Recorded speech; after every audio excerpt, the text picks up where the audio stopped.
morning, or depending on when you're watching this, good afternoon, good evening, or good night.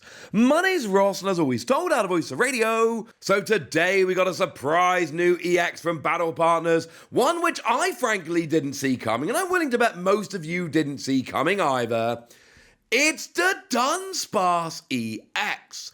But I'm also willing to bet most of you are looking at that going, oh, Dudunsparce is kind of cool. And actually, yeah, there's reasons to get a little bit excited about this. Now, in terms of Dudunsparce, we've got a good attack and a bad attack.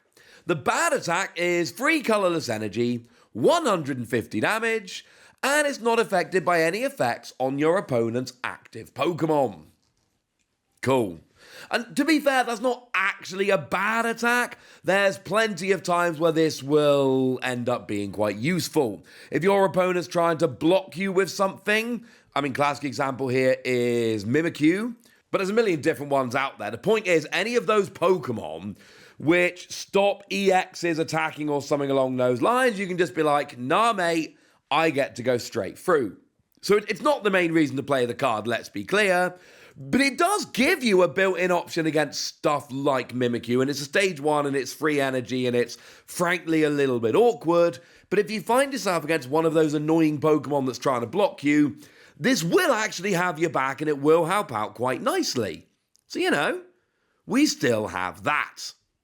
But the first attack, the first attack is the one we're looking at here. And this is my kind of attack. I keep ending up playing Pokemon that have this kind of attack. What we've got is nice and simply single energy, and it does 60 damage for each of your opponent's Pokemon EX in play. Cool. And basically this punishes your opponent for playing EXs, which is actually really nice. It's really nice to make your opponent go to play a card and then just think, oh, well, hang on a second.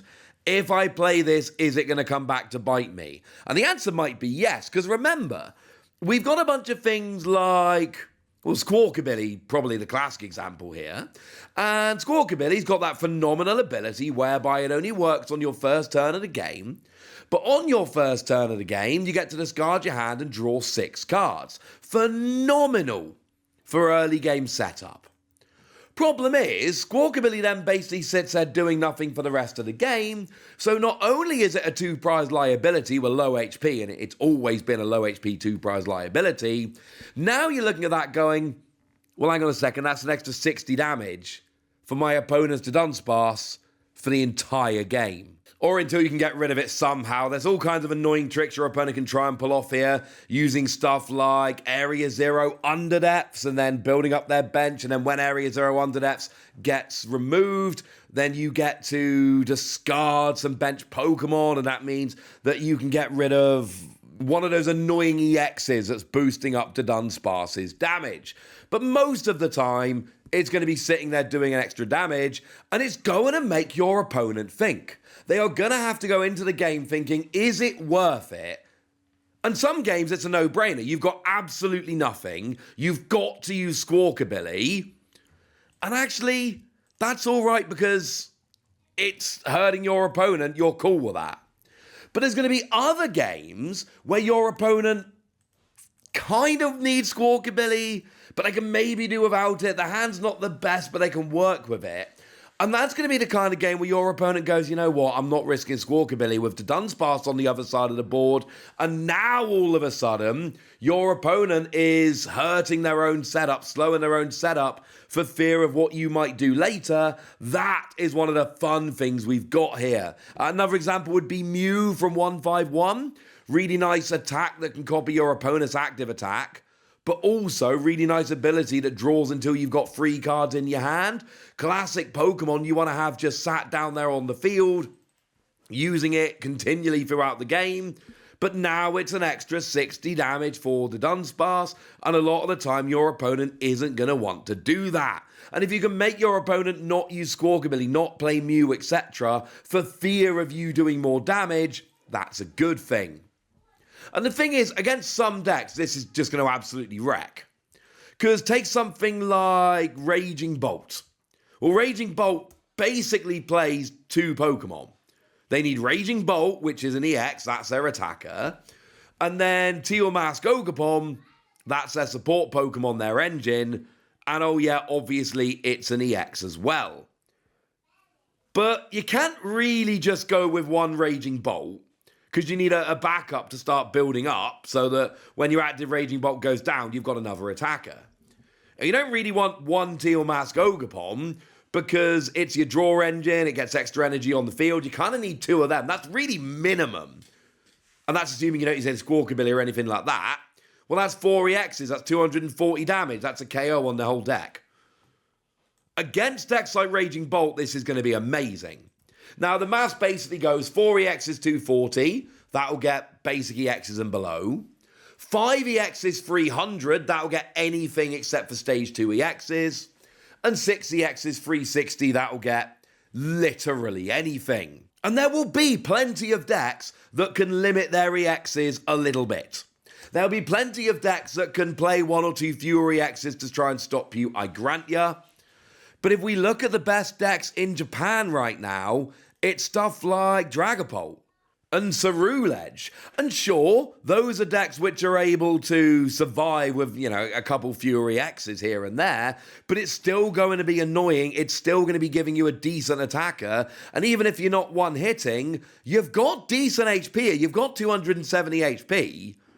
A lot of Pokemon are not going to be able to one-hit KO you, so get into a 2-hit KO fight. Except you're using single energy on a support Pokemon, and they're probably using quite a bit more. I adore this. And it gets even more fun, because of course, we've got Dudunsparce already. We've got the Dudunsparce, which gives you a draw engine. And not only are a lot of people already playing that card, but bearing in mind when we hit rotation, one of the best single prize, maybe the best single prize draw engine is leaving us. Bibarel is rotating. So we're going to need a single prize option, a single prize stage 1-ish kind of Pokemon to use as a draw engine. Well, Dudunsparce lets you draw 3 cards and shuffle the Pokemon back into your deck. So a lot of people are probably going to pivot to this. Can't say if they will for certain. We've not hit the rotation yet. But it's certainly going to be something that's tried by a lot of people.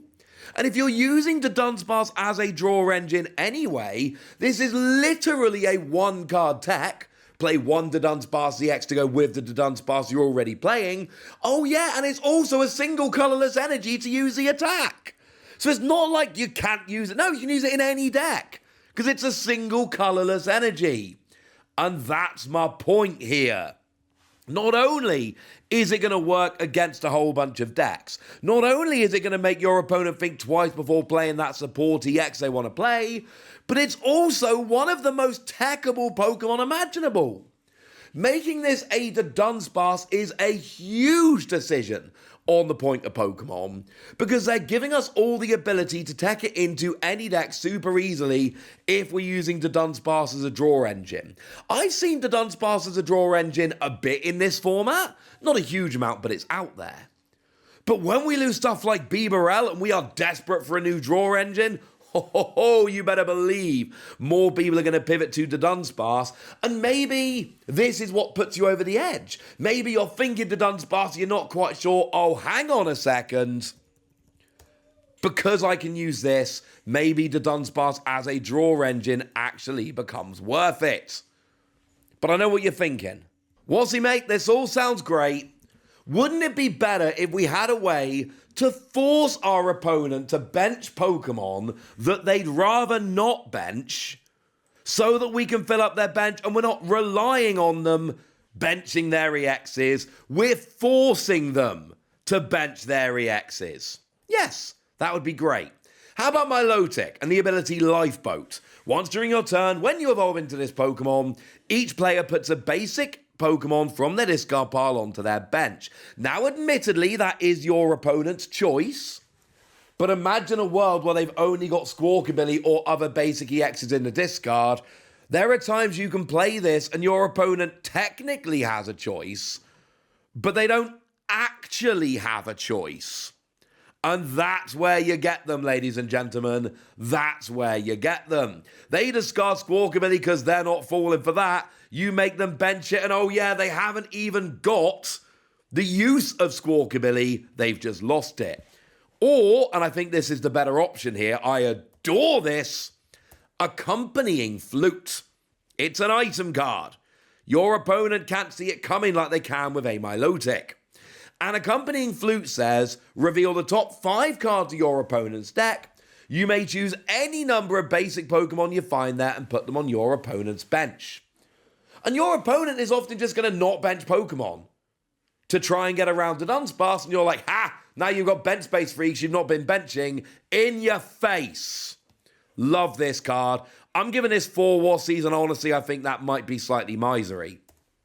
There's a lot going for this. The fact that it's a single colorless energy is big. The fact that it evolves from a Pokemon that can be a draw engine in the game right now is absolutely huge. Makes it way more techable. I think this is absolutely legit.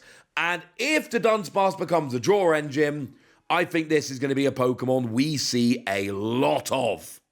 Oh, but actually, just before we finish, I need to remind you about Zoroark. Because the thing is, I hype Zoroark saying I love it, and I do. Zoroark has seen basically no play, and this has the same attack as Zoroark. 60 damage for each of your opponent's Pokemon EX in play. Technically, Zoroark also hits Vs, but by the time we hit the rotation, all the Vs rotate out, so functionally same card. This is not Zoroark. There are 2 gigantic differences between this and Zoroark, and the ones I've already made a big deal of already in this video. Number 1, single energy rather than 2 energy. Absolutely huge difference. Number 2, it evolves from an evolution line that you may well be using anyway, so it's a 1-card tech rather than a stage 1 line tech. That combined with a single energy means no, this is not just Zoroark. I love this, but I want to know what you think. So let me know in the comment section, would ya? Good us! Be nice. And then make sure you like this video, subscribe to this channel, follow me on Twitter at @TheWassi. That's where we talk about Pokemon and a whole bunch of other card games. And please do consider checking out patreon.com/PTCG Radio, where you can support the channel, get some bonus podcasts and all kinds of fun things. But by far the most important thing as always, look after yourselves till next time, would ya? Thank you very much for watching. My name's Ross, and you've been watching PTCG Radio.